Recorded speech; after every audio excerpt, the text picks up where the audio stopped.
crack dealer. Pop past the round like Ambika. Shotgun shells turn your face pizza. Never shotgun, just a drug dealer.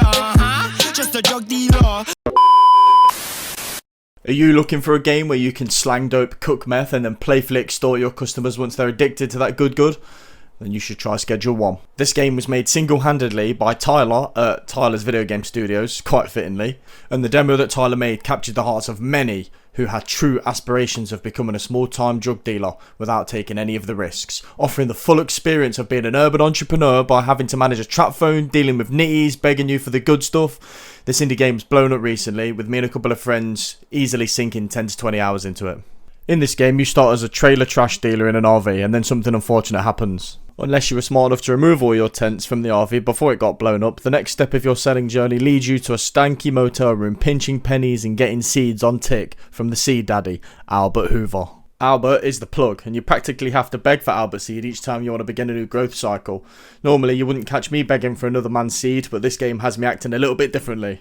Once you've made enough money selling weed, you can then expand your operation from the motel to a little room above the Chinese restaurant, owned by Mrs. Ming, and she's happy enough to turn a blind eye. You can maybe even sell some weed to her. And what feels really good about this game, I mean, the game's been out for, at the time of recording, probably around 2 weeks, and there's already so much you can do on it. You know, there's so many different locations you can move into, and each one feels like a genuine upgrade purely because there is that much you can actually grow on this game. Obviously, you can go from weed to meth, and at the minute I think it's just coke, which is the extra one. But then you've got all your mixing stations and staff which you need to care for and have space for. The game's just got so much content in it.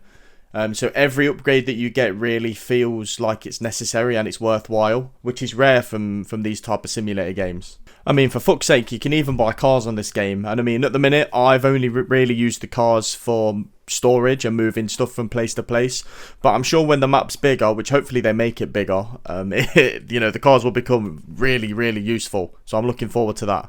And another good thing about Schedule 1, which is really refreshing, is the progression in this game. It feels fast enough that you're moving through the game, but it's also slow enough that you really feel satisfied whenever you hit that next milestone. I also feel like that the levels are spread far enough apart in between unlocking each different drug, because it really gives you the opportunity to mess around with the different mixes that you can sort of do and whatnot. So yeah, definitely have some fun with that. And currently, in my save, in my barn, I'm getting my Walter White on at the minute, making all this meth. And I tell you what, with all this new space, I'm looking forward to just get more equipment in there as soon as possible. Because one big part of this game is like playing junky Tetris, trying to fit in all of this drug-making apparatus. Hey, I even saw one clip on the internet of a guy who managed to fit about 15 tents into this bloody motel at the start.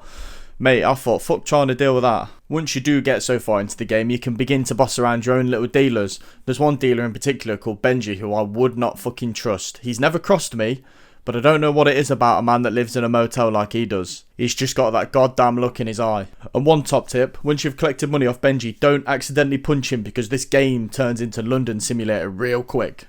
And I know I've touched on mixes already once in this video, but within this game there are a ton of mixes that you can do to each different type of the drug.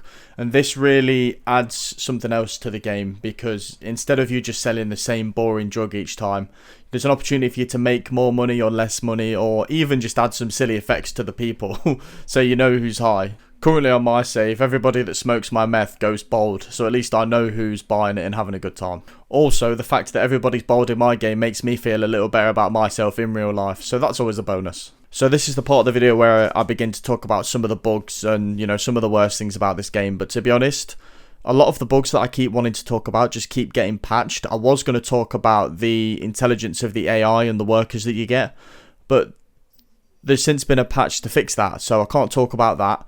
There were some issues where the workers would get stuck in the house. That's since been patched. So I think it really just goes as a testament to the actual developers or developer of this game, Tyler, because he's really, really working hard on this. I would really recommend just giving this a go, because I feel like this game could have some longevity if they keep working at it like they are at the minute. I mean, for God's sakes, just please read some of the patch notes for this game. You even see the creator of the game, Tyler, thanking Discord members in some of the posts for pointing out issues on the game. Anyway, the success of this game really pays homage to the hard work that Tyler has put into this game, because really this game is good and it's a lot better than a lot of other games out there, even made by much, much bigger studios.